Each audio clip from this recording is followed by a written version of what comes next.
Olha só, hoje eu quero enfatizar um pouquinho na Hatha Yoga, trazer alguns elementos a mais para você entender sobre Hatha Yoga.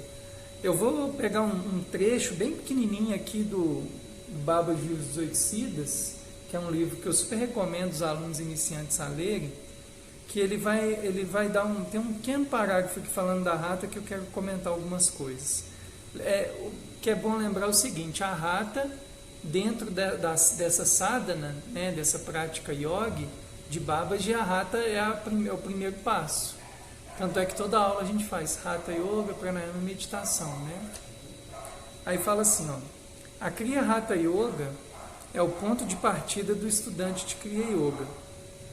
Essa arte científica utiliza-se de asanas, posturas de relaxamento, bandas, travas energéticas, psicomusculares e mudras, gestos, posições ou movimentos que afetam o fluxo da energia prânica, para possibilitar ao indivíduo a maestria sobre o corpo. Aí, só já um pequeno parêntese aqui. Então, por exemplo, todas as vezes que a gente está praticando Hatha Yoga, a gente sempre está falando de vários princípios que embasam a prática, né? O foco sempre na respiração. Depois, quando você aprender a respiração Ujjayi, né, que é uma respiração que ela ajuda a mobilizar mais esse fluxo da energia sutil. A gente sempre está falando da concentração na prática e especificamente os asanas, aqui também, né, poderia falar que são posturas psicofísicas, que elas atuam tanto no nível físico quanto no nível emocional, mental. Pensando que o nosso corpo é uma mandala de memórias, entende? Então, o que eu falo uma mandala de memórias? Às vezes você pode estar guardando uma memória, um trauma no externo. E aí quando você faz um asana, às vezes aquilo abre, às vezes aquilo vem à consciência, né? Aquele trauma, aquele conflito, né? Quando fala também enquanto relaxamento, é enquanto relaxamento porque o tempo inteiro você está dando um comando para o seu corpo físico, né? Existe uma fórmula, né, dentro do asana que é assim: é criar uma carga, né? Criar uma tensão, mas não uma tensão no sentido de passar do seu limiar, né? Você faz o asana, cria uma tensão, gera uma carga e depois gera um relaxamento. Por isso que em todo asana a gente faz o asana e depois relaxa, né? A prática dos bandhas, quando a gente fala Mula Bandha, Uddiyana Bandha, Jalandhara Bandha ou Maupi Bandha, quando a gente fala dessas travas energéticas ou travas musculares, é também para a gente conduzir de uma maneira mais assim assertiva essa energia que a gente sai mobilizando através da prática. Por isso que a prática da Kriya Yoga, ela também é uma prática de Kundalini Yoga, porque o tempo inteiro você está mobilizando essa energia, e não deixa de ser uma prática tântrica, porque ela também conduz a energia, se a gente entender Tantra quanto um caminho de energia, né?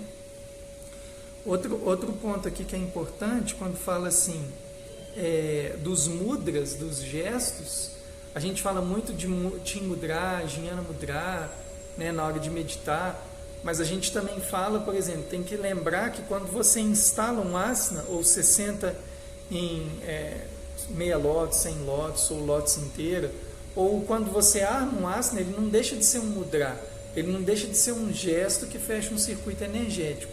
Agora tem os mudras específicos, né? Por exemplo, quando a gente faz postura do meio peixe, pega as mãos em Vanekon, vai em direção ao Anahata Chakra e mobiliza, né? Bate no Anahata, né? vai ativando a energia do Anahata Chakra. Tudo isso são mudras. Então o tempo inteiro isso está dentro dos asanas, né? Aí tem uma fala aqui interessante no texto que fala assim, ó: em comparação com o corpo mental e vital ou energético, né? É relativamente fácil controlar o corpo físico, pois aqueles são muito mais sutis e menos sujeitos ao exercício da vontade humana. Então, assim, esse é um ponto também bem importante, assim. Por que a gente procura, o Patanjali ele tem uma definição para asana assim, que o domínio do asana é quando a gente faz um asana com leveza e firmeza, né? Quando a gente alcança o asana com leveza e firmeza.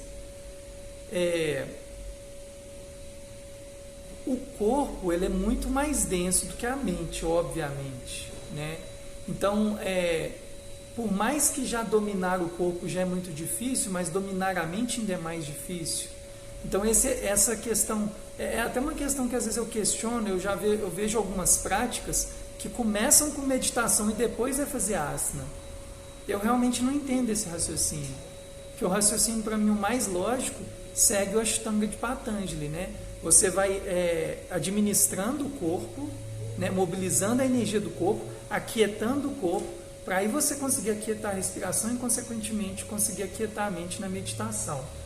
Então, assim, se é difícil aquietar a mente, a prática meditativa de verdade ela é muito mais difícil de ser conquistada.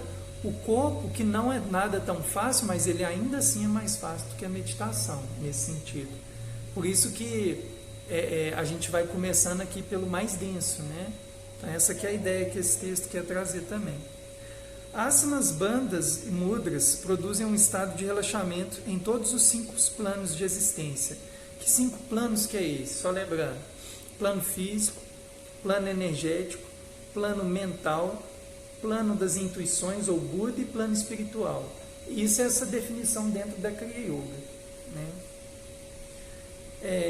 Eles massageiam as glândulas e os órgãos internos e estabilizam o corpo físico. Previnem e curam muitas doenças, como diabetes, certas enfermidades respiratórias, hipertensão, entre outras coisas.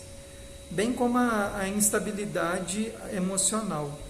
Podem eliminar uma das fontes mais comuns do sofrimento humano, a falta de saúde. O Satchidananda, quando ele vai colocar sobre os 9 obstáculos da meditação, o primeiro obstáculo que ele coloca é doença no corpo. A doença no corpo, ela impede a gente de praticar, impede você muitas vezes de meditar, né? E ajudam a acalmar o corpo físico durante a meditação. As posturas auxiliam o indivíduo a compensar os efeitos debilitantes do estresse e manter o equilíbrio entre todas as situações. Praticadas com consciência, introduzem o estudante na meditação.